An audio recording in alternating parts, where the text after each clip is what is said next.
This is my second dive back at Gili Trawangan, and once again it is a refresher dive. I'm only down 25 metres on this dive, and this highlights a valid point. The depth is dictated by what you want to see. The depth is not the goal in itself. The main purpose of this dive actually was for me to get back into decompression. This means that we have an imaginary ceiling that we cannot break. On my next dive, I'll be going down to 45 metres. And the reason why I'll be down at that depth is because that just happens to be the depth of what I want to see. So, what is decompression? Well, in my last video, I talked about your NDL. This is your no decompression limits. We are not designed for extended time underwater. Otherwise, we'd have gills. This means that the longer that we are underwater at depth, the greater the effect that this has on our body. Now, this is not a problem if we allow the time for the body to readjust to the change in atmosphere pressure as we ascend.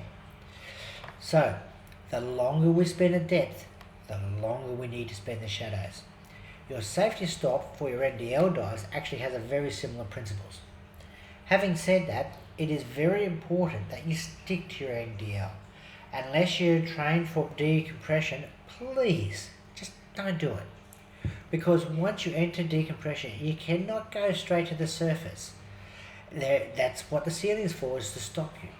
There are a lot of extra things that you need to be considered and allowed for with these ceilings. So every decompression dive that we do is planned out beforehand.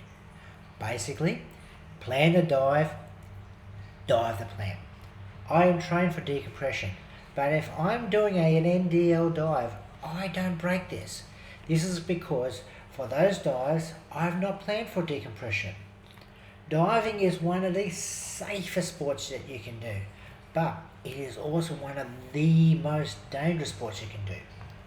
The difference between the two is your willingness to adhere to the rules. Every death that I've heard of, without exception, has occurred because the rules were not followed. This is the reason why there are so many courses.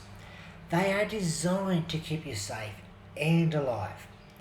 The whole point of these first dives was to make sure that I still know what the rules are and that I can follow them. After all, if I cannot get it right at 25 metres, then I have absolutely no business whatsoever being at 45 metres. Fortunately for me though, everything went well and I was able to do the dive that I wanted on the next day.